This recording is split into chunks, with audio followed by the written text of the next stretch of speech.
We are studying the events leading up to the crucifixion and resurrection of Jesus Christ. We ended last week with the events that happened in the courtyard and in the house of Annas, father-in-law of Caiaphas, the high priest. The religious leaders of the people had already decided that they wanted Jesus executed by the Romans, but they needed something to charge him with. First, they had to find something to justify the death penalty, according to their religious laws. They hadn't been very successful at Annas' house.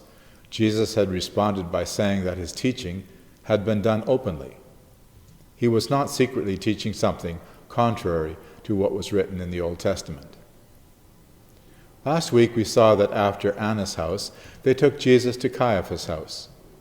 John didn't write about what took place there, but the other three Gospels tell us what happened. Jesus was an innocent and a righteous man, and the religious authorities knew that. But they needed an accusation that would give them a justification, a cover for the sin of murder. A series of witnesses testified against him, but there was no agreement among them. It wasn't until they asked Jesus about being the Son of God that they were successful. Jesus admitted to being the Son of God, and they had the accusation that they needed to salve their consciences. They would charge him with blasphemy. Let's imagine for a moment that the religious authorities were as righteous as they claimed to be. Let's imagine that Jesus and the gospel writers misunderstood their motives. Let's imagine that the religious authorities really were concerned that Jesus had committed blasphemy. Blasphemy, speaking in such a way as to belittle the character of God, could be punished by death.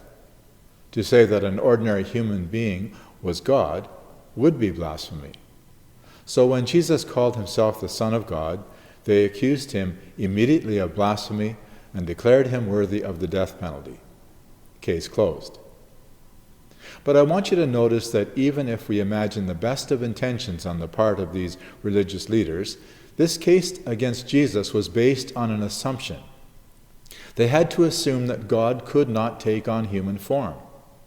Therefore, that Jesus was an ordinary man. If an ordinary man claimed to be the Son of God, he must be lying, and he must be blaspheming. Therefore, Jesus must be lying and blaspheming. The second part of their reasoning was perfectly correct. If an ordinary human being were to pretend to be God, that would indeed be blasphemy. But even if we imagine that they had pure motives, their assumption that God could not take human form was mistaken. So their conclusion that Jesus was just an ordinary human being was mistaken. But if we imagine that they had the best of intentions, then all throughout Jesus' ministry it must never have occurred to them to question that assumption. In fact, the religious leaders in Jesus' day should have known better than to assume that God could not take on human flesh. They knew their Old Testament. Just before the destruction of Sodom and Gomorrah, the Lord himself visited Abraham in human form and spoke to him in the company of two angels. So it wasn't unheard of for God to come to earth in human form. And when Shadrach, Meshach, and Abednego were in the fiery furnace, a fourth man walked with them, a man who appeared even to the Babylonians to be a god. And they were right. It was God in human form. The charge of blasphemy was false. Yes, Jesus openly acknowledged in the court of Caiaphas that he was the Son of God. But it would only be blasphemy for Jesus to say he was the Son of God if it were not true. Think what this means.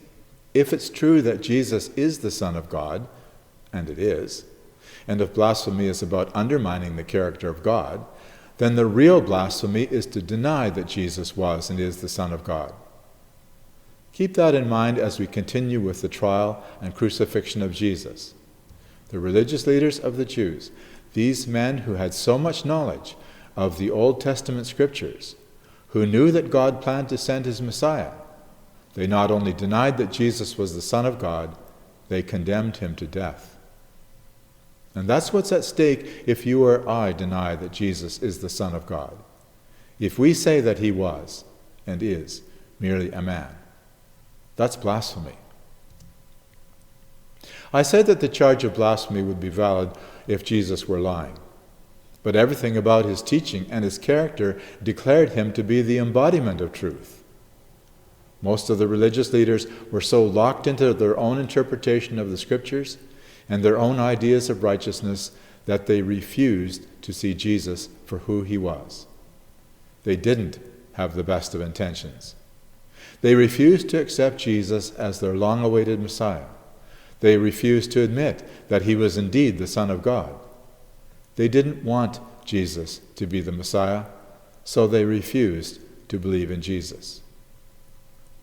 Many of us have relatives and friends and neighbors in this category. We hope that they have just made some wrong assumptions. We want to think that they have just misunderstood Jesus or the gospel. We hope that we can present them with enough evidence to encourage them to believe, as we do, in Jesus. And we're sometimes baffled that they can and do believe other things, and with a lot less evidence. But sometimes the truth is that they just don't want to believe. I'm not saying that they're like the religious leaders in every way. I'm not saying that Jesus makes them jealous or angry. But I'm saying that the reason they don't believe is because they won't believe, not because they can't. The religious leaders were without excuse. They didn't have the best of intentions. Jesus and the gospel writers did not misunderstand them. The gospels make it clear that they were jealous of Jesus. He spoke the truth. He was innocent of all ordinary crimes, and he was innocent of blasphemy. In deciding to have Jesus killed, they were deciding on murder. Of all the sins that people commit against each other, murder has to be among the very worst. It comes out of the evil of the heart, out of pride or passion or greed. And it doesn't matter what weapon is used, it's still murder. They wanted Jesus to be killed, but for the sake of their consciences, the religious authorities needed the sanction of the law. They needed the cover of legality. So they needed Jesus to be killed legally by the Romans. Their weapon would be the Roman governor. Verse 28. Then they led Jesus from the house of Caiaphas to the governor's headquarters. It was early morning. Our scene has changed now to the headquarters of Pilate, the Roman governor, where Jesus was taken by the Jewish religious authorities to stand trial. The events we're studying this morning take place inside and outside the governor's headquarters. In verse 31, John identifies they as the Jews. Since Jesus and all his disciples were also Jews by descent, I should clarify who John meant. John usually uses the expression the Jews to refer to the religious leaders of the people. It seems that, with the exceptions only of Joseph of Arimathea and Nicodemus, they were hostile to Jesus. So usually when we see the expression the Jews in John's Gospel, we should think of the religious authorities and not of the common folk. That's why I've spoken of the religious authorities as the ones who were jealous of Jesus and wanted him killed. They themselves did not enter the governor's headquarters so that they would not be defiled, but could eat the Passover. So Pilate went outside to them. Let's think about the fact that Pilate, the Roman governor, came out of his headquarters to meet with them. He was very gracious about it. Normally, the religious authorities would have to go into his headquarters, but they wanted to maintain their purity so that they could celebrate the Passover. If they went into this Gentile's headquarters, they would be ritually contaminated or defiled. In Matthew 23, Jesus did say of them that they were hypocrites, that they were like whitewashed tombs, clean on the outside but rotten inside. He was right. Think about what they were doing. They were taking great care not to be defiled by contact with the Roman pagans, but there was murder defiling their hearts and their minds. In fact, they were only meeting with the Roman overlords in order to get the governor to do what they couldn't do legally, have Jesus killed. For them to be worried about ritual defilement while they orchestrated Jesus' death was sheer hypocrisy. So Pilate went outside to them and said, "What accusation do you bring against this man?" They answered him, "If this man were not doing evil, we would not have delivered him over to you." The religious leaders had decided that they had to get rid of Jesus. Their reason was jealousy. Their excuse was that he'd blasphemed by calling himself the Son of God. Under Jewish law, blasphemy could be punished by death. But the Jewish leadership did not have that authority. When the Romans conquered Palestine, they took over criminal law. Although the Romans tolerated the Jews and their religion, they didn't really care about it. They didn't really take it seriously. The Romans believed in many gods, and that many of their gods took on human form. So blasphemy, as the Jewish authorities understood it, would mean little to them. It would be difficult, if not impossible, for the religious leaders to persuade the Roman governor that Jesus deserved to die for blasphemy. So when Pilate asked what the accusation was against Jesus, the religious authorities were saying, "Trust us. This man deserves death under our law." Pilate said to them, "Take him yourselves and judge him by your own law." If the offense was against their law, then they should deal with it themselves. I'm not sure if Pilate was being sarcastic or just dismissive. He knew, of course, that they couldn't execute Jesus, but Pilate wouldn't think that a religious crime was worthy of execution anyway. The Jews said to him, "It is not lawful for us to put anyone to death."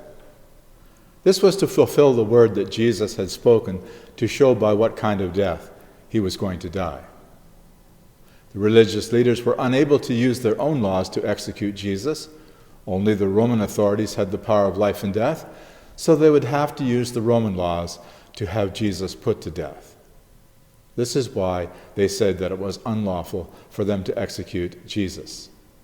The fact that execution would come at the hands of the Romans indicated how Jesus would die. Whatever the religious authorities would have done if they could, probably stoning, instead they had to turn Jesus over to the Romans for capital punishment, and the Romans in those days were notorious for using crucifixion as the death penalty. The religious leaders didn't have the authority to execute Jesus, but they did have an accusation that might interest the Roman authorities. John didn't fill in the details here, but they accused Jesus of being a traitor to Rome. The one thing that the Romans were concerned about, above anything else, was their own power. They were constantly on guard against any form of insurrection, and that would carry the death penalty. So the religious authorities accused Jesus of insurrection, of making himself out to be a king, the king of the Jews. For that reason, Pilate went back into his headquarters and had Jesus brought before him for further questioning. Verse 33. So Pilate entered his headquarters again and called Jesus and said to him, "Are you the king of the Jews?" Clearly, the religious authorities were right. This was the accusation that made Pilate take notice.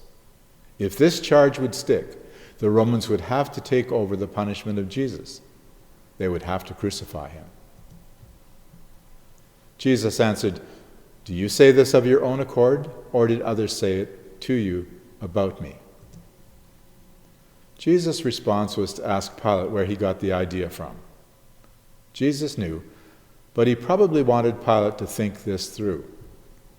For the entire 3 years of Jesus' ministry, the Roman authorities had taken no notice of him. He obviously did not present a threat to the power of Rome. Even Jesus' triumphal entry would seem unspectacular to the Romans, despite the cheering crowd.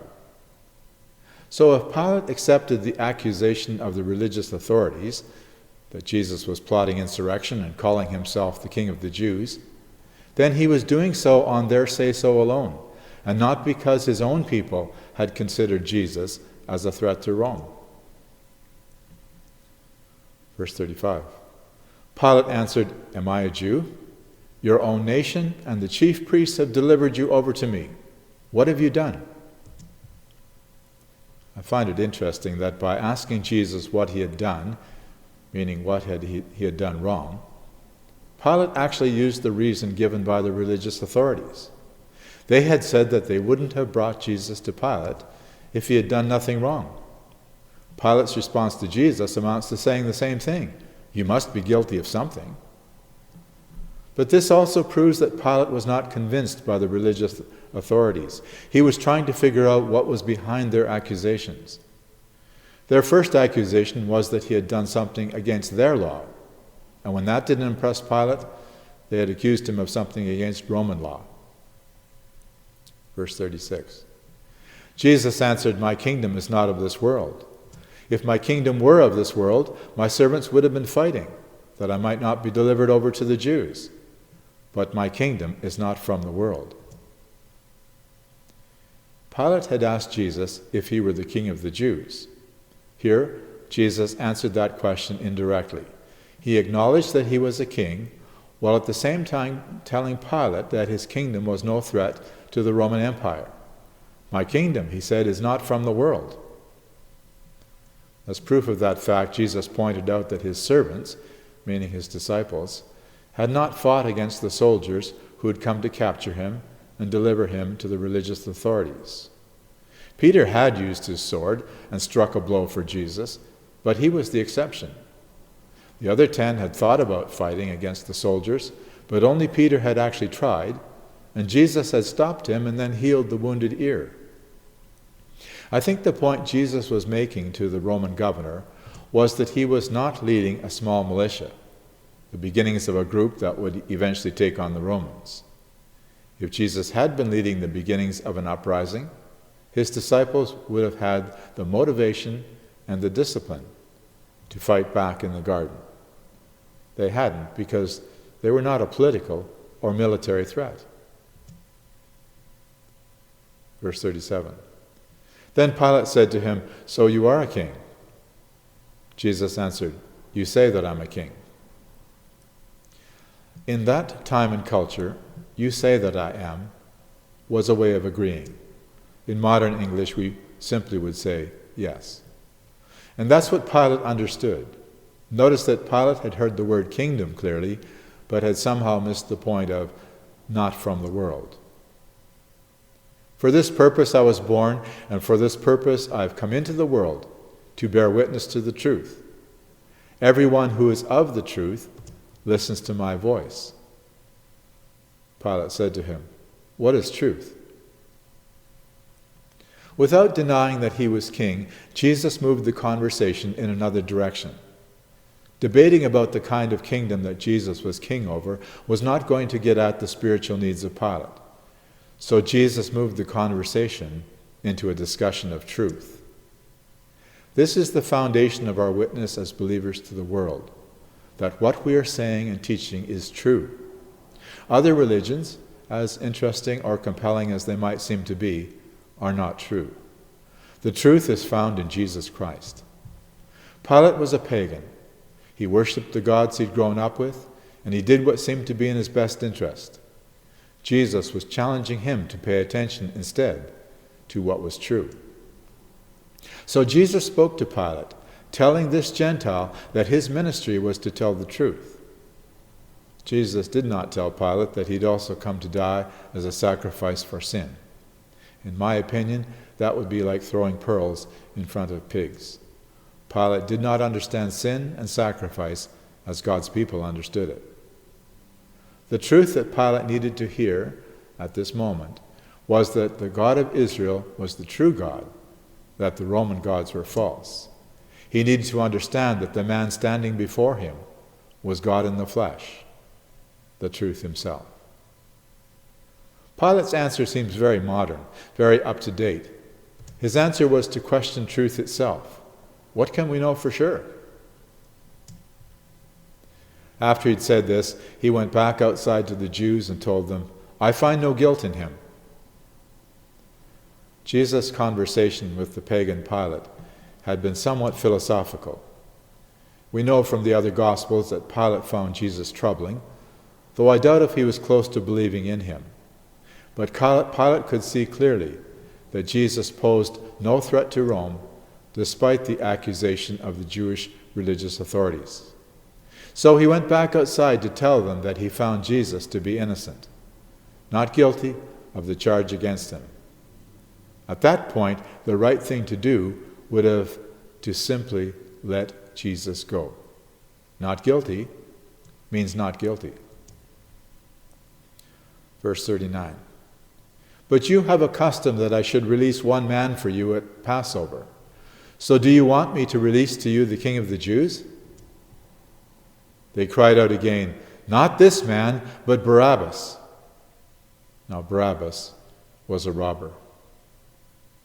Pilate knew Jesus wasn't conspiring against the Roman occupation.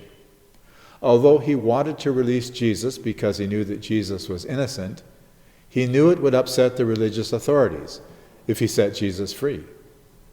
But he had a custom of releasing a prisoner as a kind of Passover gift, a gesture of goodwill. If the crowd asked for Jesus' release in the form of this customary Passover gift, then he could ignore what the religious authorities wanted. His problem would be solved. Imagine Pilate's frustration when instead they called out for the release of Barabbas. Barabbas was a real criminal. He had been convicted of robbery, meaning that he took people's goods with violence or with the threat of violence.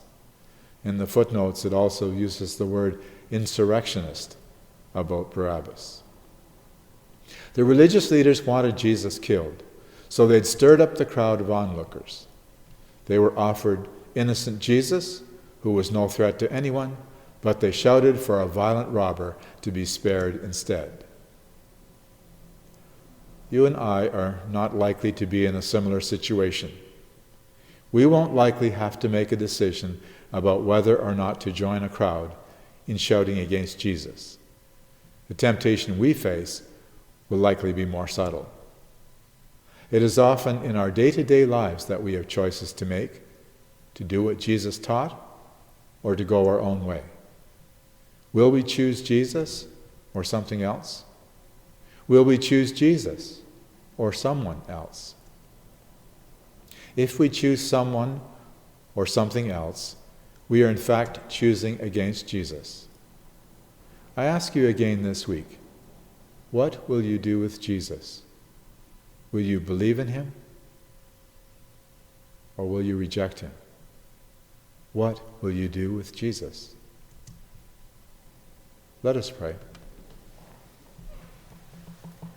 Father, I pray that each of us, in all of our decisions, may choose to accept and to follow Jesus. I pray especially for anyone who has never yet chosen Jesus, that today may be a turning point in their lives.